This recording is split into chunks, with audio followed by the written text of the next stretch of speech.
Muitas pessoas têm tido seus sonhos destruídos pela falta de confiança absoluta em Deus. A Bíblia está repleta de exemplos de grandes sonhos cumpridos para a glória de Deus. Encontro com a Palavra é um programa escrito pelo Dr. Dick Woodward e narrado por Pastor Edson Bruno. Ouça e descubra verdades que lhe ajudarão no seu dia a dia. Com você, Pastor Edson Bruno.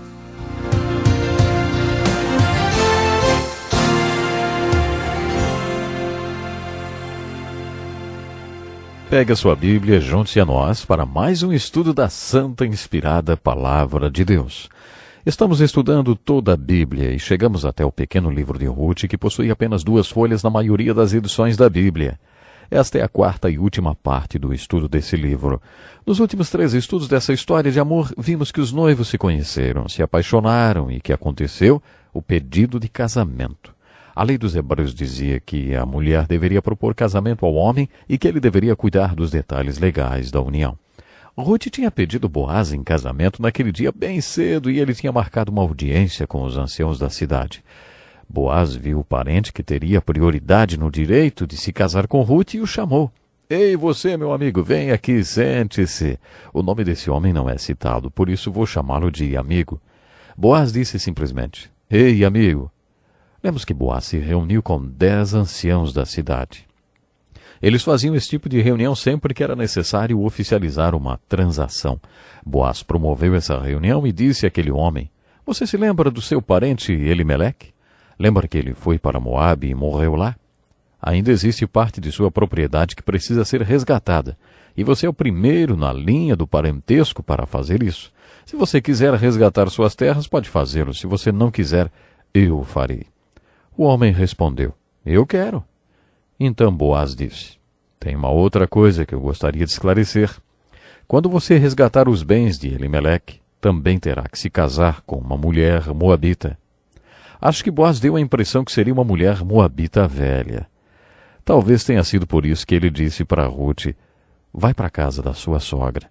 Boaz não queria que esse homem visse Ruth, porque talvez se o amigo a visse, não seria tão fácil conseguir os seus objetivos. No versículo 16 do capítulo 3, lemos que Ruth chegou em casa e Noemi perguntou, como foram as coisas, minha filha? Na verdade, ela estava perguntando, e daí, você já é a senhora Boaz, o casamento já foi consumado? Noemi era uma típica mãe judia controladora.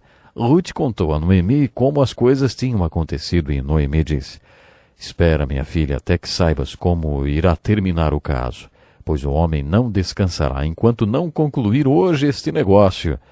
Noemi estava se referindo a toda a legalização que Boaz teria que providenciar. Ela quis dizer, fique tranquila, Boaz vai tomar conta de tudo. E ele tomou mesmo. Quando Boaz contou ao parente mais próximo de Ruth, você terá que se casar com uma mulher moabita, o homem disse, eu não posso redimi-la, porque isso prejudicaria minha própria herança. Eu não posso me casar com uma mulher moabita, porque mancharia a minha árvore genealógica. Fique você com o direito de resgate. Então Boaz disse para os anciãos, senhores, façam constar que eu resgatarei tudo que pertenceu a Elimeleque e que redimirei a moabita Ruth. Como já havíamos dito, essa história é realmente uma linda ilustração da redenção. Redimir significa comprar de volta, trazer de volta. No capítulo 5 do livro de Apocalipse há outra ilustração de redenção muito bonita. Naquele texto tudo está centralizado ao redor do trono. O versículo 4 diz, eu chorava muito porque ninguém for achado digno de abrir o livro, nem de lê-lo, nem de olhar para ele. A história está no capítulo 5. O problema é que ninguém é digno de abrir os selos e abrir o rolo. Os estudiosos acreditam que o rolo seja como aquele rolo que continha todos os débitos da mulher que precisava ser resgatada. Lembre-se que o parente remidor tinha que provar que era apto para tal procedimento e que estava interessado em resgatar a mulher mesmo antes de abrir o rolo e descobrir quanto ela devia. Ele não tinha como saber quanto tudo isso lhe custaria. O lamento no céu provavelmente é porque ninguém está qualificado ou interessado em abrir os selos e o rolo e descobrir quanto vai custar para redimir a humanidade. Finalmente as boas novas são dadas. Não chores, olha, o leão da tribo de Judá, a raiz de Davi venceu para abrir o livro e os seus 7 selos. Então vi no meio do trono e dos 4 seres viventes, e entre os anciãos em pé, Um cordeiro como havendo sido morto e tinha 7 chifres e 7 olhos, que são 7 Espíritos de Deus enviados por toda a terra. E veio e tomou o livro da mão direita do que estava sentado no trono. Logo que tomou o livro, os 4 seres viventes e os 24 anciãos prostraram-se diante do cordeiro, tendo todos eles uma harpa e taças de ouro cheias de incenso, que são as orações dos santos. E cantavam um novo cântico, dizendo: Digno és de tomar o livro e de abrir os seus selos, porque foste morto, e com o teu sangue compraste para Deus homens de toda a tribo e língua e povo e nação. A redenção descrita no 5º capítulo do livro de Apocalipse é demonstrada aqui no livro de Ruth, quando Boaz reuniu os anciãos da cidade. Conforme está descrito no capítulo 4 do livro de Ruth, ele a redimiu legalmente. Primeiro pagou todas as suas dívidas. Nesse sentido, ele a comprou de volta. Depois ele estabeleceu um compromisso com ela, casou-se com ela. Assim Boaz trouxe Ruth de volta à família de Deus. A redenção de Ruth ilustra 2 fatos na nossa redenção. A nossa redenção está baseada na morte e ressurreição de Jesus Cristo. A morte de Cristo foi o preço pago para nos comprar de volta para a família de Deus. No início, o homem e Deus viviam bem dentro da família de Deus. O livro de Gênesis nos conta que Deus criou o homem com liberdade de escolha e que o homem escolheu, assim como faz nos dias de hoje, viver do jeito que bem entende. Ou seja, longe de Deus. Deus imediatamente procura trazer o homem de volta ao seu relacionamento. A Bíblia chama isso de redenção. Como Deus redime o homem? Deus compra o homem com a morte de seu filho. Exatamente. Pedro afirma que não foi por meio de coisas corruptíveis como prata e ouro que fomos redimidos. Todos os judeus sabiam o que Pedro queria dizer quando usou a palavra redimidos. É a mesma aplicação que se tem na lei do parente remidor. Pedro afirma que não foi prata nem ouro que nos trouxe de volta à família de Deus, mas o precioso sangue de Jesus Cristo. Mas isso é apenas parte da redenção. O casamento entre Boaz e Ruth ilustra uma segunda dimensão da redenção. Jesus Cristo está vivo e vivendo no planeta Terra. Ele ressuscitou dos mortos e está batendo na porta dos nossos corações. Ele quer que abramos a porta e o convidemos para entrar. O Cristo ressurgido quer ter um relacionamento conosco. Esse relacionamento é descrito como um relacionamento de amor. Jesus Cristo é um noivo, nós somos a noiva, fomos prometidos a Ele. Em outras palavras, a nossa redenção implica em algo para se crer e alguém para receber. Essa é a segunda dimensão da redenção que está ilustrada aqui no livro de Ruth. Ruth representa você e eu. Qual é a nossa esperança de redenção quando nos aproximamos de Deus por meio da fé em Jesus Cristo? Nossa esperança está na graça de Deus. A graça de Deus é ilustrada nas suas leis aplicadas no livro de Ruth. Há outra linda verdade no livro de Ruth. A verdade é o que chamamos de romance ao contrário. Eu disse que esse livro é um romance de redenção e um romance ao contrário. Normalmente, na nossa cultura, o homem escolhe a mulher, mas por causa das leis de redenção, Ruth tinha que pedir Boaz em casamento. De acordo com o capítulo 3, ela tinha que dizer: Boaz, quero que você seja o meu parente remidor. O mesmo acontece na nossa redenção.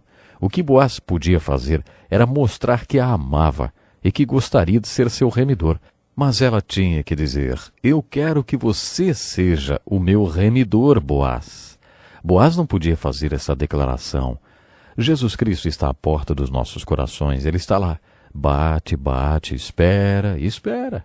O Dr. John R. W. Stott afirma que é assim que a maioria dos cristãos trata Jesus. Jesus fica lá na porta do coração e a pessoa faz tudo, menos aquilo que Jesus quer que ele faça.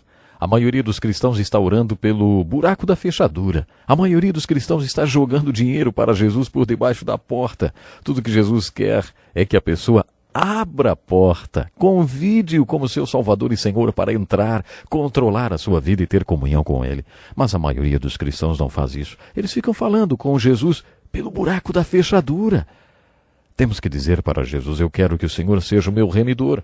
Quero que o Senhor me compre com a sua morte e que me traga de volta, estabelecendo um relacionamento comigo.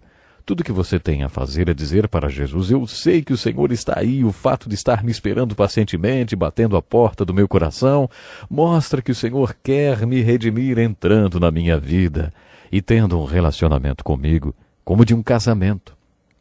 Mas para isso, tenho que dar-lhe uma resposta abrindo a porta da minha vida. Tenho que pedir que o Senhor seja o meu remidor. Sabe, o Senhor Jesus é incrível e Ele tem prazer em nos remir. Outra aplicação do livro de Ruth tem a ver com Noemi. Noemi era uma mulher bonita e, de certa forma, ela me faz lembrar de Marta no Novo Testamento. Noemi era uma pessoa prática. Lembre-se que no primeiro capítulo ela estava culpando a Deus por tudo que lhe tinha acontecido, por todas as coisas que aconteceram naquela distante terra chamada Moabe. Muito bem, mas Noemi não é mais a mesma pessoa no capítulo 4. Agora ela está louvando ao Senhor porque está segurando o nenê de Ruth e de Boaz. Acho que no terceiro capítulo Noemi é a figura da igreja, que faz as pessoas tomarem consciência da redenção. Alguém tem que falar sobre a redenção. Como as pessoas saberão se ninguém contar? Como pregarão se ninguém as enviar? Alguém tem que anunciar as boas novas da nossa redenção. Noemi é a figura dessa pessoa. Foi ela que fez com que Ruth tomasse consciência das leis de redenção que ministraram a graça e o amor de Deus sobre a vida de Ruth. Foi ela que disse a Ruth: Ruth, você conhece as leis, agora vá até o eirado e as aplique. Ruth fez o que Noemi a mandou fazer. Ela pediu que Boaz fosse seu redentor. Noemi, portanto, representa a figura da igreja e o seu papel da igreja, de falar as boas novas da nossa redenção. A palavra graça é uma palavra muito bonita e representa outro conceito no livro de Ruth. Imagine Ruth alguns anos depois de ter se casado com Boaz. Ela já teve seu filho Obed. Obed se tornou o avô de Davi, o que o coloca na genealogia de Cristo. Imagine que Ruth está fazendo compras numa loja e encontra alguns dos segadores com quem trabalhou durante 6 meses nos campos de Boaz. Eles dizem: Oi, Ruth, tudo bem? Ah, esse é o seu filhinho Obed, não é? Nós sempre soubemos que você conseguiria o que queria. Você soube fazer o jogo, não é mesmo? Puxa, o jeito como você lidou com Boaz. Trabalhou duro por 6 meses para conseguir o que queria e fez tudo direitinho. Você é bem esperta, não é, Ruth? Você acha que Ruth aceitaria esses comentários? Talvez ela dissesse: Olha, a única razão para eu estar onde estou é porque alguém me amou muito. Me amou o suficiente para prejudicar a sua própria herança, me comprando de volta e me trazendo de volta para a família de Deus. Eu devo tudo ao amor de Boaz e ao amor de Deus representado na sua lei da redenção. Agora imagine que você e eu estamos no céu e encontramos com alguns amigos da terra que nos dizem: Nós sabíamos que vocês conseguiriam porque sempre foram muito espertos, sempre foram muito inteligentes, sábios. Tínhamos certeza que vocês saberiam direitinho o que era necessário fazer para conseguir entrar aqui. Será que você ou eu aceitaríamos esses comentários? Claro que não. Nem eu nem você podemos entrar no céu, a não ser pela graça do nosso Redentor que nos ama. De todos os desafios e aplicações desse livro, esse é o mais importante. O livro de Ruth ilustra a nossa redenção. E a aplicação do livro é essa: você já foi redimido? Você já pediu que Jesus Cristo seja o seu remidor? Pense nisso. No próximo programa tem mais. Até lá então.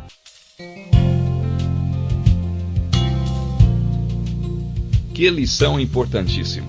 Obrigado, pastor Edson Bruno. Prezado ouvinte, coloque em prática o que você ouviu aqui.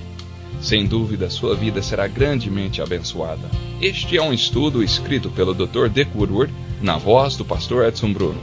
Escreva-nos e solicite o material. Nosso endereço é Encontro com a Palavra, Caixa Postal 2011, CEP 89201-970, Joinville, Santa Catarina. Até o nosso próximo encontro com a Palavra.